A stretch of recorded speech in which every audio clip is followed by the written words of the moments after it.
Pisces, it's your girl Merce, the Big Body Benz. Run, tell them. The Big Body High Priestess, somebody come see this.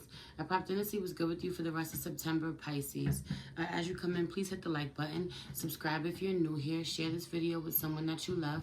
Everything you need to know about me is in the description box below. If you'd like to book a personal reading with me, send me a love donation. Follow me on any other platform or subscribe to my Patreon. Let's just pray, Pisces. Holy Spirit, ancestors, guardian angels, spirit guides, spirit animals, source, sky, universe, please allow me to tap in with my Pisces, sun, moon, rising, and north node to see what messages you have for them at this time for late September. Please protect the space from any negative energies and only allow energies of love and light to enter. Ashe, thank you, Spirit.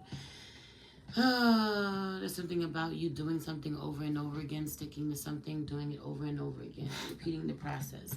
That certain people don't necessarily understand or think it's a good thing, but it is. It's your strength. You know, you stick to something in a way that other people can, or you can continue to do something in a way that other people can't. I really feel like this energy out here, I'm pulling on your strengths and your weaknesses, Pisces. And I really feel like your strength out here is that you control your emotions, you control your temper.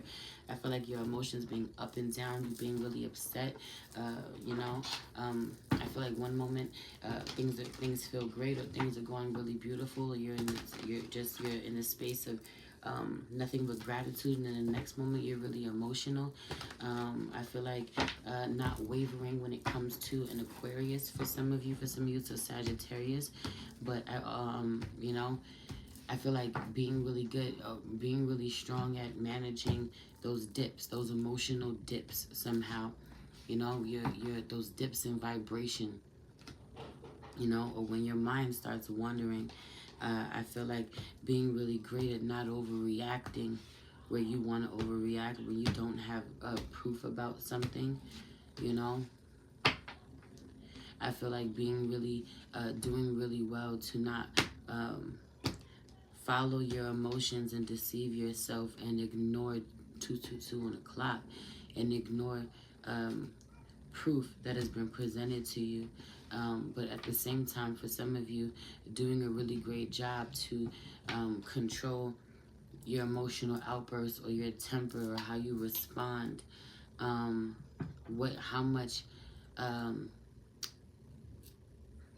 hey, welcome. How much you give energetically or emotionally, how much energy you give to something that hurts or doesn't make you feel good, or how much energy you give in an argument, or when you tell someone how you feel about something.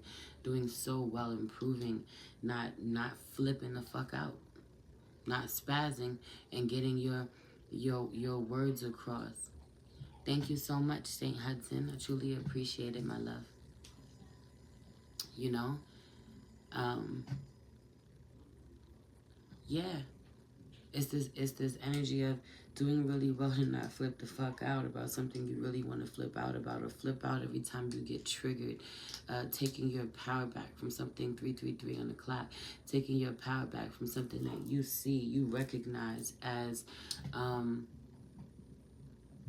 something, you know, something that keeps you in an emotional pattern, or it's still easy, 3, 4, 5 on the clock, wanting to move forward from allowing it to trigger you the way that it does. It has. For some of you, this is transgressions of the past, someone else's discretions of the past. You just want to move forward, you know. There may be things that still come up, you know. There may be energies that still have to be cleared after someone has committed to you. Someone has vowed to move forward, or you vowed to move on, and yet old shit from the past keeps popping up, tempting you in some way, right? This is like someone saying, this is like an alcoholic saying, I'm going to get clean, and they throw away all the alcohol in the house, and then, you know, out of nowhere, they come across a bottle that they missed. You know, they do really good for a few days or for a few weeks, and then out of nowhere, they come across a bottle that they missed, you know? In a moment where they're like on cloud 9, or it's really been a good day. It's been a struggle the last few weeks, but today it's fine. The sun finally shining. I'm starting to feel like me again. I'm starting to make progress. That energy, 444 on the clock. That energy, only for, you know, to come across a bottle and just find themselves right back to where they started, or feel this way, seemingly so. Feels this way, but not being where they were because of how they respond in that moment. If they were where they were, they would drink it. Feel me? Heavy on being in the space, though, where you still looking at the bottle for some of you. Deciding what you want to do. Do I want to let this get the best of me, or do I want to stay in my power? Heavy on the being aware about what decision you want to take. Feel like being really fucking pissed off or frustrated that certain responsibility is on you. Why is it on me to fix everything, or why is it on me to look the other way? Why is it on me to forgive? Why is it on me to not let my certain trigger, my trauma from the past trigger me when people do things that remind me of times that I've been hurt or they hurt me in the past? Why I gotta take on so much responsibility? 555 on the clock. Because you've chosen, because you're the called, because you've already signed on, you've already committed to healing. You know? I feel like every time you want to get, I also really feel like when someone does you wrong, it's crazy. It's new moon in Libra. It's the new moon in Libra. I just feel like instant karma. It's giving instant karma, an instant opportunity to get your lick back, an instant opportunity to get payback. Watch this. Watch feeling the need to take it. Watch feeling, for there being energy and feeling like you get to decide someone's karma, someone's fate, what they deserve as a punishment or in response to what was done. I feel like being super overly emotional, a flood of emotions, doing really beautiful, and the flood of emotions come in and just and self-regulating in a way that's amazing. Things that really used to rock you emotionally no longer affecting you the same way.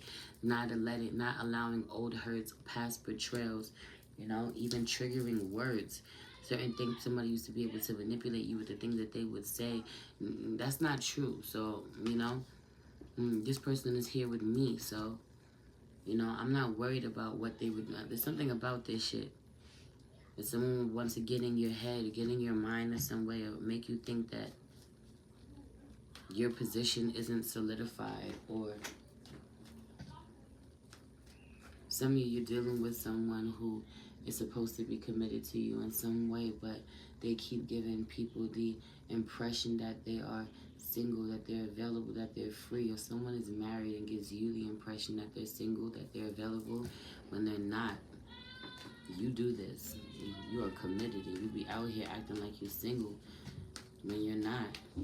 But I also really feel like the level of hurt that someone feels who's been riding for you, who's been down for you.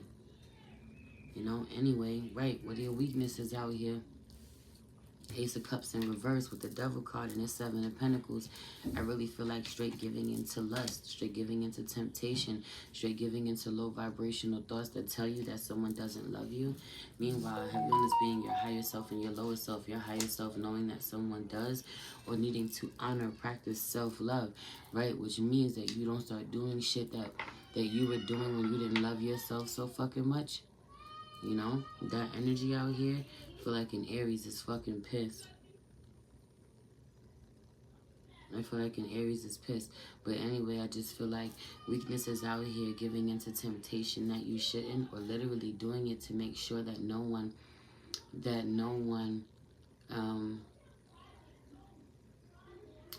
does anything beneath the surface that you wouldn't find, that wouldn't come, out. You wouldn't find out about, or they wouldn't wouldn't have something up your sleeve. You're not going to do your dirt in the dark. You're not going to be, I'm doing the same thing you're doing. We got the same mind. It may look like we growing together. We not. It gets messy beneath the surface. Someone else is doing this. I just feel like ultimately wanting to move on from this as well, or literally, wanting to move on from this, having the opportunity for real fucking stability, prosperity, abundance, interconnection, and just wanting to do that, and yet taking your time to do it, or, I just feel like taking a lesser opportunity, or someone, lusts after you, or wants your attention and your energy in the moment, but you don't really want nothing real with them. You feel some kind of way. For some of you, feel some kind of way. Some of you, okay, hold on. You know, your strengths are that you get really emotional. You miss somebody from the past. You miss. I want to talk to you. I want to rekindle this conversation. You know you was wrong in some way, but you control your urge or your desire. You don't act on your impulses to reach out on them, to reach out to them. But your weaknesses out here is that you tell yourself that you love them when you know that you only lust them. You know you don't really want them. What someone's weakness is dealing with you is that they lust. They can't control their lust. They love you, but they lust after other people. But this is you. You don't really love someone. Let someone go because you didn't really love them. Love in reverse. High priestess in reverse. You didn't really love them when someone was on the side or someone doesn't really love their side chicks. I don't love them. I love you. You think that makes sense, so that's okay. Everyone only thinking with your dick. Someone only thinking with their penis. Period. Someone only lusting after someone. You know, then leave that person alone who's doing well, who's healing, who's working on themselves. That energy out here, go do you, then go do that. Go be, being in a committed relationship but acting single. This feels really personal. This feels like a love reading. This feels like it's consuming certain things. This should be a general read, but it feels really personal. Like love. 11:11 on the clock. I said what I said. Or it was love on one person's end, and on yours it was just lust. So one person really loved you. You just lusted after them. You didn't love them that way. Or vice versa. Someone can't control themselves. Someone feels like they have to conquer everything. And the deepest relationships really suffer as a fucking result. It's sad, actually. This energy is sad. Or I feel like this is for some of you coming into this realization. For some of you realizing that you can't let certain discretions from the past keep replaying in your head if you're choosing to move forward with somebody, and that there still may be residual energy that comes up that needs to be dealt with, removed, certain people, right? This is, like I said, that they thought that was around or they forgot was there because at some point in time their addiction or their decision making was that bad. I feel like y'all gotta use your discernment about whether or not y'all want to stick around or whether or not y'all want to be understanding or supportive. When you get really triggered emotionally, 12:12 on the clock, as I say that, when it hurts, or when you get reminded of someone's betrayal, someone's dishonesty, I also really feel like it's a test for you to know that you're not still there. Are you going to run, fight or flight? Fight for what it is that you want, or run because you are fearful. 1, 2, 3, 4 on the clock. Love you. Everything you need to know about me is in the description box below if you need anything. I love you. It's your girl, Mercy, the Big Body Benz. Runs held down a Big Body High Priestess. Somebody come see this. Peace.